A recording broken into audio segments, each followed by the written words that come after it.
This holiday season, enjoy a brand new adaptation of the Thomas Hardy classic, The Mayor of Casterbridge. The drama premiere, Sunday at 9 on UTV. Oscar and Barney's birthday greetings. Sponsored by Movie House Cinema's Family Pass.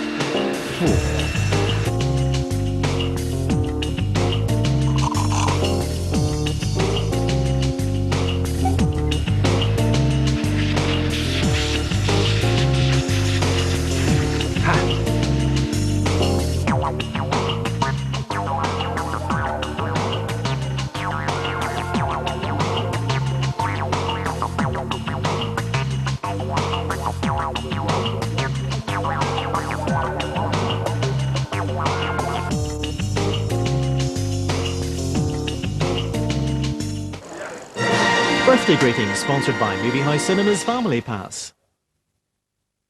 It's sale time at PC World. And we're stamping down on prices right across the store. Like £200 off this compact Power Plus laptop. It's got a 2.6 GHz Intel Celeron processor. With a massive memory for running really demanding tasks. Plus, a built-in DVD drive and CD rewriter. And a super sharp 15-inch screen. It's from one of the world's top names and down to $799. So hurry down to PC World. PC World. Don't miss the amazing double savings at DFS. There's double the discount on a huge choice of special offers. So you save not once, but twice on all these sofas and many, many more. As well as double sale savings, everything comes with not one, not two, but 3 years free credit, and everything's free for a year. Hot foot it down for double the discount. That's today, including New Year's Day at DFS. At Budget DIY's genuine winter sale, prices really have been slashed right across the store. Contemporary shelving, done. Walking solid pine range, done. Christmas decorations, done. Selected lighting, done. Complete kitchens, done. There's lots more. Down to our great value. You'll get it at Budget. So I said all Continental ceramic wall and floor tiles are half price. I would hurry. The sale is now on. Tile Market, let's talk tiles. Two legends of pop play for charity. Ronan Keating and George Michael. But will they have the courage? It's terrifying. Yeah, it's terrifying. The nerve? Serious business then, Ronan and George. And the friends? Friends include, To be honest with you, I've got my sister and my therapist. When in doubt, remember George. I gotta have faith. Okay, we're going to say... Unmissable celebrity who wants to be a millionaire tonight on UTV.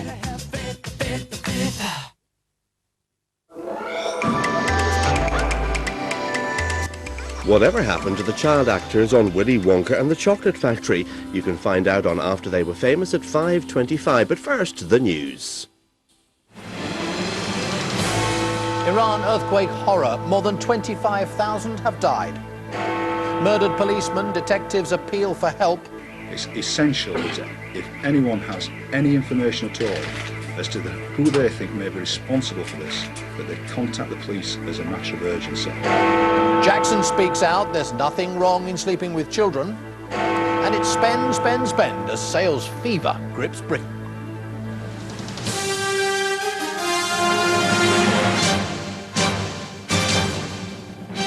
The ITV Weekend News with Nicholas Owen.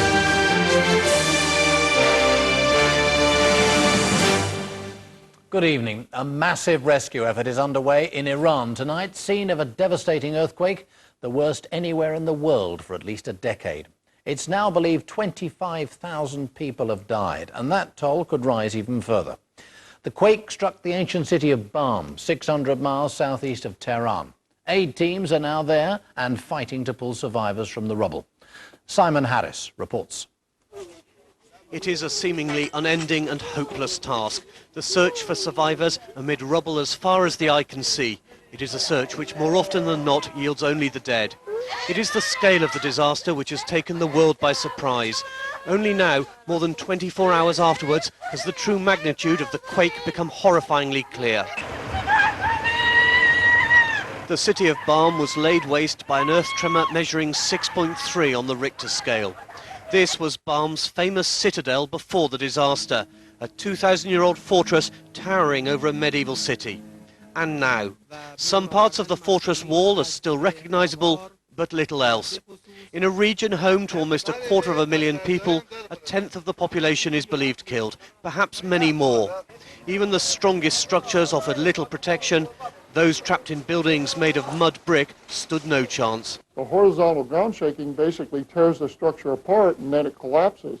And because of the huge amount of weight of mud brick, it'll kill anybody that's inside the structure. With a rapidly rising death toll and the fear of disease, mass graves are being hastily dug for the victims. Local hospitals are in ruins like everything else. For the injured, the best hope is treatment hundreds of miles away. Casualties covered the floor of this military plane. And an international rescue effort has begun. Teams with sniffer dogs and high-tech search equipment have arrived, including a group of Britons who left Stansted last night. We responded very quickly, and that's why the British Search and Rescue Team was able to get out there very fast. But clearly the scale of the casualties has increased, and it looks now as if a very large number of people will have tragically lost their lives. At the Gloucester headquarters of one of the British teams, they're already talking of the largest disaster they've dealt with. Okay. It's early days yet. It could well develop into the biggest one. We just don't know. I mean, the reports we're getting of 25,000 people dead, that's a very, very big earthquake. The rescue effort is being matched by an international relief operation. An overwhelming priority is to provide the people of Balm with the basics to survive: water, food and warmth. Simon Harris, ITV News. Exceptionally dangerous. That's how the police in Leeds have described the man they're hunting for the murder of one of their colleagues. PC Ian Broadhurst was shot last night when he tried to arrest a driver. Another officer was also hit, but is expected to recover. Dan Rivers is in Leeds this evening. Dan. Well, this is the first time in 19 years that a police officer has died while on duty here in West Yorkshire. And now PC Broadhurst's colleagues face the grim and potentially dangerous task of trying to apprehend a man who it seems will do anything to evade capture. Flowers have been arriving all day at the spot where Ian Broadhurst was gunned down. The sense of shock and grief palpable among his colleagues, forced now to investigate his murder. Friends too have come to pay their tributes, numb with the awful news. It'd help anybody in any situation.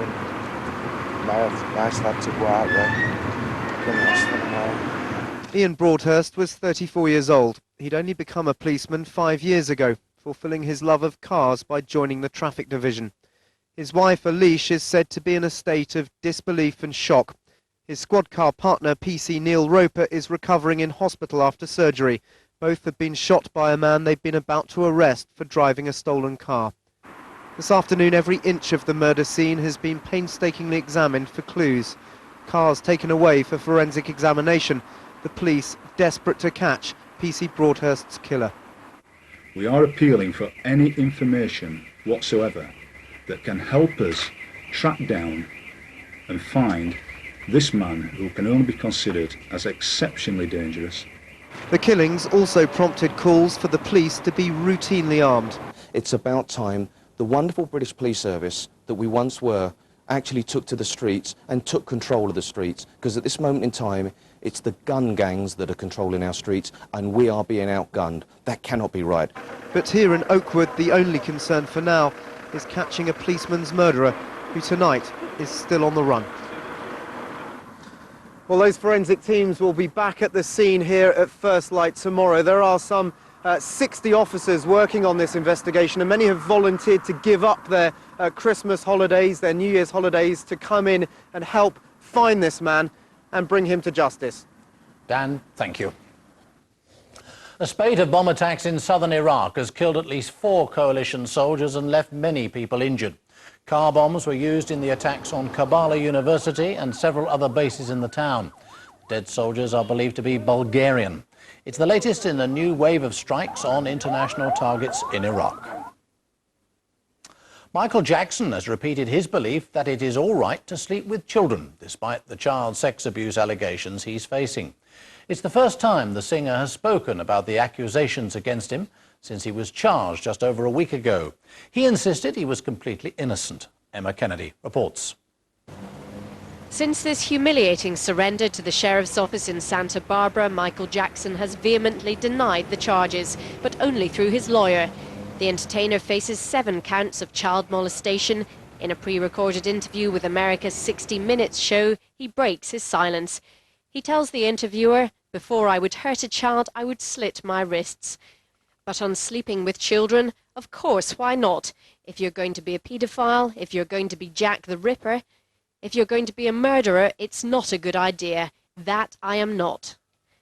At the centre of the prosecution's case is what happened at Jackson's Neverland Ranch between February and March this year. Following the police search, he insists, "I won't ever live there again. It's a house now, it's not a home anymore. I'll only visit." Jackson also gives details of his arrest and the injury he claims he suffered being handcuffed.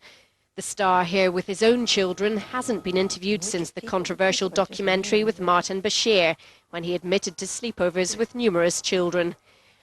With his trial date and the ensuing media circus set for January the 16th, his legal team, fronted by celebrity lawyer Mark Garagas, will be keen tomorrow's broadcast makes a more favourable impression.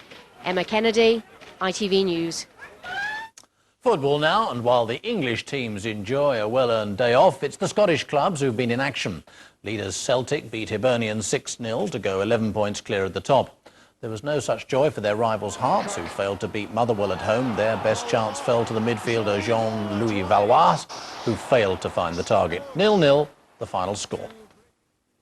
Finally, it's predicted a staggering £9 billion is being spent in the Christmas sales, which began in earnest today. Many stores have been discounting madly to make up for a disappointing Christmas. The bargain hunters are so keen, there are even reports of revolving doors jamming in the crush. Here's Gary Cottrell. For a few, the sales started yesterday, and that was busy enough, but today has been even busier. Shops nationwide are predicting their biggest weekend ever. There's a feverish, festive frenzy out there. Very busy, very crowded, and very tiring. It's very crowded, so don't know that I'll actually get anything, but just trying to survive, really. I've been saving a lot of money. I have so much money in the bank now that I want to buy everything here. Got me on a nice pair of jeans, but I can't mention the name. Right, see ya. After a slow run up to Christmas, one survey is suggesting that the post-Christmas spree will see 3/4 of all Britons hitting the stores, spending a whopping £9 billion. In the first hour of the sale here at Selfridges in Oxford Street, staff completed over 10,000 transactions. Footfall has been down nationally, so there are a lot of retailers who are taking the opportunity to clear the goods from last season. When Next in Birmingham's Bullring opened its doors at 5 a.m, 500 people were already queuing. But the earliest recorded shopper was here in Leeds, where one man began queuing on Christmas Eve to save £400 on a camcorder when the shops opened this morning. I think if the prices were lower at the start, you wouldn't need so many sales, you know.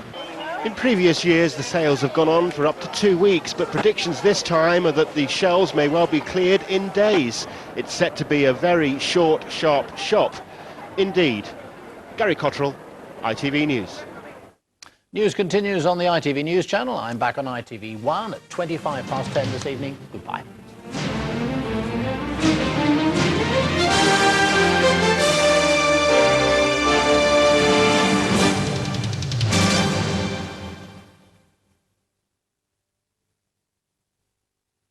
ITV National Weather, sponsored by Powergen.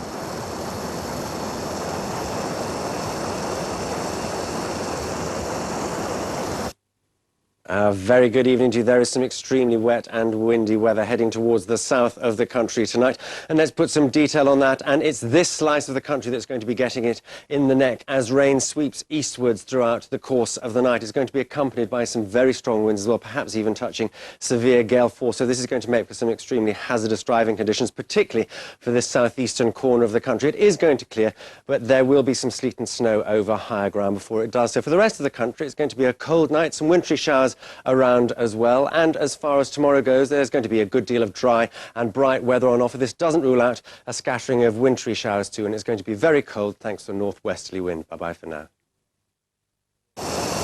Positive energy from Powergen.